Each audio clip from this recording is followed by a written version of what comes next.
Hello guys! Welcome back to my channel! Napaka-exciting at napakaganda po ng pag-uusapan natin ngayon. Ano ang nangyari sa 2024 ni Kuya John? Ano yung mga investing lesson na napaka-importante na dapat talagang matutunan natin at i-share ko po sa inyo? At ano ang game plan natin? Ano ang diskarte po natin for this year, 2025. Pero bago ang lahat i-summarize lang muna natin ano ang nangyari kay Kuya John noong 2024. Of course, na-expose ako sa maraming stocks dahil po sa pagbablog po natin, Para may mga content ako, mas marami ako inaral na stocks, And of course, ang isang napakagandang bagay na nangyari po this year, is I gave more time to thinking about investing. Napakaganda pala na ito yung nag-iisip ka tungkol sa investing mo, kasi yung pag-iisip kaya po si Warren Buffett din po kaya nga nasabi na napakagaling ni Warren Buffett na maging investing kasi buong maghapon yan lang ginagawa niya. He thinks more about investing at yun po, napakalaki po talaga na naging epekto sa akin. I gave more time about thinking about investing and naging mas philosophical po and thoughtful about investing. Ayan.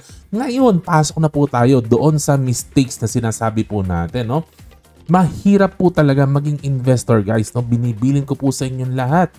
Mahirap pong maging investor kapag hindi po natin kayang tumanggap ng pagkakamali. Bakit? Kasi the longer we stay sa isang pagkakamali, habang pinatatagal po natin ang ating pagkakamali, mas marami pong nawawalang pera at opportunity po sa atin. Kaya hindi po tayo dapat nagkakamali. Pag may mali po tayo, kailangan natin tanggapin para hindi tayo mawalan ng pera. Itatapon po natin ang ating pride pagdating po talaga sa investing kasi pera po ang pinakamahalaga, hindi po pride. Yung pride po niyan ay hindi po mako-convert sa pera po yan. Magiging pula-pula po tayo pag matigas ang ulo po natin. And psychology, ang pinakamahirap talaga na kalaban natin as an investor. Madaling sabihin ng mga bagay-bagay, mahirap pong gawin. So, ang biggest mistake ko po for 2024, na-share ko na rin po, napahapyawan ko na po last year po sa inyo. Ang biggest mistake ko po talaga, hindi ko po talaga ibinenta agad ang mga bagay na dapat kong ibinenta na. May stocks po ko na pumangit na po ang fundamental. So, dapat binitawan ko na kasi dapat maaga pa lang binitawan ko na. Dapat na-recognize ko na pumapangit yung fundamental siya, kaya lang hindi ko na ibenta agad, At meron din po kung mga stocks po, na hindi naman po pumangit ang fundamentals, kaya lang may mga issues yung business po nila. Pero heavy undervalued pa rin. Napaka-undervalued pa rin. Kaya lang may issue, may struggles yung business. So I feel, dahil po may mga choices po, may mga stocks po ako nakikita, napakaganda ng mga business. Walang struggle at talagang lumalago. Sana inilipat ko po doon, Ayan. May mga problems kasi talaga na matagal bago turn around, So, ano po ang nangyari sa akin, Kasi may mga stocks po talaga, Alam na, kasi araw-araw tinitingnan ko, ano nangyari sa business. So, nararamdaman ko talaga na matagal pa yung recovery, mga at least 3 years, Pero nag-hold on pa rin po ako at nag-umpisa na po talaga akong bumitaw sa mga stocks na problematic, nung sinasabi ko po sa inyo, mga last quarter na po ng 2024, slowly ko na po ibinenta at tinransfer ko na po sa mga stocks na doing well. Hindi po presyo ang doing well, but doing well ang business. Fundamentally, yung fundamentals ay gumaganda. Yung mga stocks po talaga na ang ganda talaga ng takbo ng negosyo. Tinransfer ko na po doon. Ano ang nangyari? Sobrang liberating nung binitawan ko na, yung mga stocks na medyo naipit po. Paiksiin na natin yung mga ipit stocks nung ibinenta ko na po. Talagang ang sarap, para kang nabunutan ng tinik. So, ang nangyari po sa akin, nagsisi ako na hindi ko ginawa ito na mas maaga pa sana. Sana 2023 pa lang ginawa ko na, na sana mas malaki yung mga naging gains ko po today. And imagine po itong scenario. Halimbawa lang po, nagpasok ako ng 100,000. Example lang po ito. Halimbawa, nagpasok ako ng 100,000, sa apat na stocks, A, B, C, D, And then yung C and D, ang ganda ng takbo ng negosyo at nag-gain ng 50% ang price po nila. Kaya lang, yung A and B ko ay hindi naging maganda ang takbo ng business, nag-i-struggle siya. Undervalued naman. Antay ko bang bumawi ito kasi undervalued naman pero hindi maganda yung takbo ng business, So ayun ang nangyari, yung stock A and B ko dinrag, hinila pababa ang buong portfolio ko na sana up ako ng 50%. pero naging 25% na lang. Nakukuha niyo po, theoretical po ito, pero parang ganito ang nangyari po sa akin, no? So sana wala na din ako sapot sa utak, no? Dahil everything in my portfolio ay puro strong businesses na. Pag give up na po natin, no, yung mga bagay na naipit po tayo at nag-focus na lang po sana tayo sa mga gandang businesses, no? Yun nawawalan tayo ng yung nakakabit sa balikat natin na may mga nagwo-worry tayo kasi mas masarap ang pakiramdam na lahat ng position natin ay magagandang stocks lang, no? Naintindihan po ba natin? So yun. So for you guys, no, ang suggestion ko po, no, kung may mga stocks po talaga na naipit pa rin po kayo dahil yung negosyo, again, uulitin ko, wala naman po problema kung ang presyo niya ay down. Basta ang negosyo maganda, wala pong problema po dyan. Ang sinasabi ko lang po, yung ipit stocks na pangit na yung business, pumangit na siya dahil before o hindi na siya katulad nun dati for one reason or another, baka kailangan na po may gawin tayo. Baka kailangan na po nating i-transfer ang fund po natin sa isang bagay, no, sa isang stronger position. Kasi ako po talaga, ang sarap talaga, ang gaan ng pakiramdam. Parang bagong ligo ang pakiramdam, no? Sa Johnson's Baby Cologne. So, next topic na po tayo. Kung yun ang biggest mistake ni Kuya John, ano naman ang gusto kong gawin for 2025? For 2025, ayoko na po. Gusto ko na pong kalimutan ang mga undervalued stocks po, no, na struggling, no? Yung mga turn around na sinasabi po nila, parang ayoko na po ng mga ganyan. Kasi minsan, hit or miss po yan. Minsan, ang ganda talaga. Kapag nakadali ka ng turn around stocks, no, from problem, and then na-solve niya yung problem, and then gumanda ulit, umangat ulit yung stocks, no? Minsan, okay. Minsan, mintis. So, hit or miss. So, ayoko na po ng gano'n, no? So, ako po, for 2025, talagang magfo-focus na lang po ako sa mga bagay na una-una, simple. Number 2, strong. At number 3, wonderful na business. Doon na lang tayo sa mga simple at maganda na negosyo. Question, Kuya John, ano ang wonderful na business? Ito po ang idea po niya, no? Ang tagal-tagal na pong sinasabi ni Warren Buffett, no? Pero bihira lang po talaga ang gumagawa po nito. Maski ako po ay pumapalpak po dito. Anong ibig ko pong sabihin? Ang idea po talaga, talagang ilalabas mo lang yung pera mo, bibili ka lang ng isang stocks. If that stock can pass this criteria, ano yung criteria na yan? Pwede mong kalimutan in 10 years. Ang hirap po, no?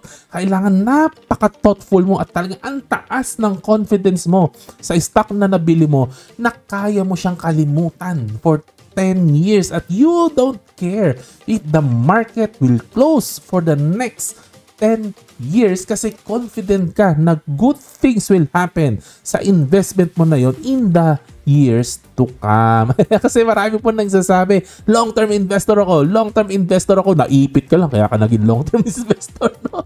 Pero hindi talaga long-term investor. Ang long-term investor po, nagpo-focus lang po yan sa mga business na magaganda at hinahayaan pong lumago. Ayan, ang kulit mo, kalbo. Ano ba ang wonderful business? Sinabi mo 10 years. Ano talaga? Ano ba ang titingnan ko? Papaano titingnan kung maganda ang isang business? Yeah. We heard about moat. We heard about yung mga ratio na ganyan. Ganon. ROIC, mga ganon. Walang problema. Alam na natin yan. Blah, blah, blah. May mas importante po tayo, no? If you think deeply about it, ito po talaga ang criteria ng mga magagandang business. Ano po yun? Yung management, they make easy decisions. Ayan, noong December, diniscuss ko na po sa inyo. Madadali ang decision. Walang struggle ang management. Hindi nahihirapan at hindi nakakalbo ang management kakaisip kung paano magsusurvive at paano mag-grow. Walang ka-problema. Chill lang ang management kasi ang ganda ng negosyo. Ano pa, hindi po sapat, no, na easy yung decision. Dapat po as investor, yung pinapasukan po natin na stock ay predictable.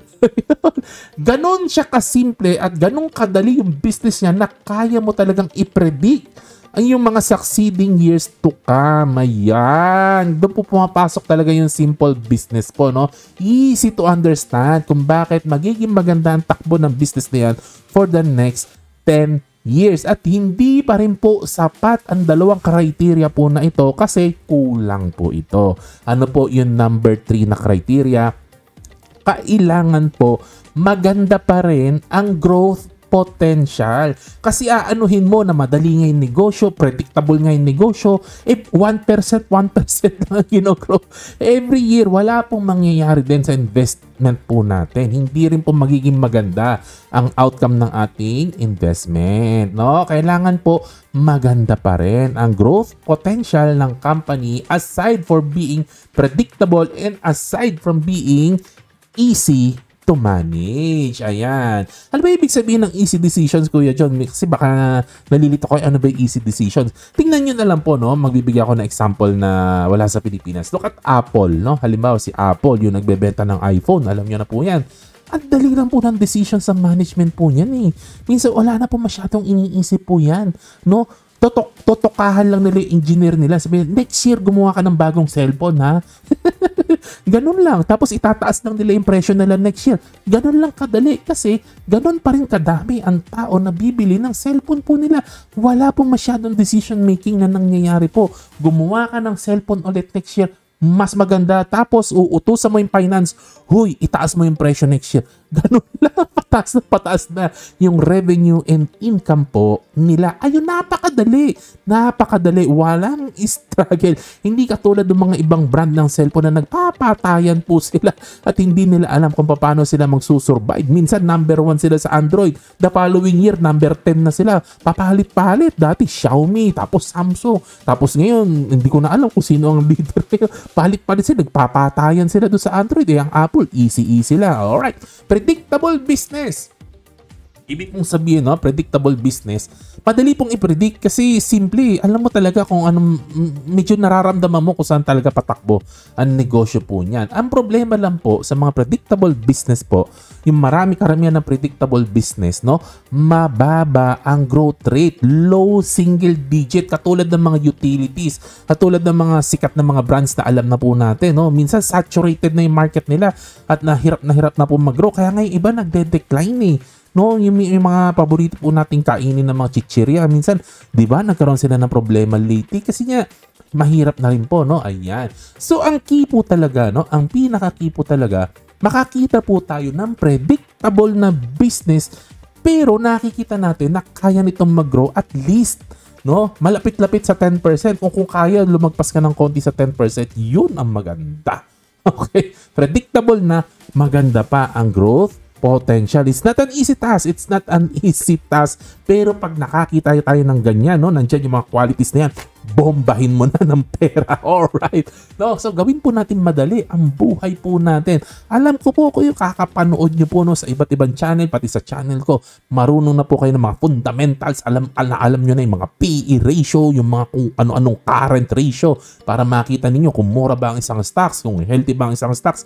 Walang problema. Pero kailangan po kaya nating sagutin yung mga qualitative questions po na ito. Does the company make easy decisions? No? Predictable ba ang business? At least 10% ba ang magiging growth nito in the next 5 to 10 years? Ito po yung qualitative po na pumapasok po, no? Okay, so the more we age in investing, the more philosophical we should be. Kailangan po talaga philosophical kasi philosophical po natin, no? Yung frame of mind po natin, yung temperament po natin, ito po talaga magiging guide natin sa ating decision making para hindi po tayo bara-bara sa pag-i-invest. It's not about being intelligent, no? Kahit high school level lang ang alam natin, marunong ka lang magkonting kwenta-kwenta, kayang-kaya na ang investing. It's about being wise. Kailangan po wise, no? We make easy and wise decision, no? Okay, so in summary po, no? Summarize na po natin. Ang mistake po natin for 2024 is not letting go as soon as possible. Kailangan talaga let go na. Let it go. Let it go. Okay? And for 2025, focus lang sa wonderful stocks. Yan. So, Happy New Year po sa inyo. Basahin na lang mga disclaimer. Alam nyo na po ito. Like, share, subscribe. God bless po sa inyong lahat. To God be the glory. Happy investing. Bye-bye.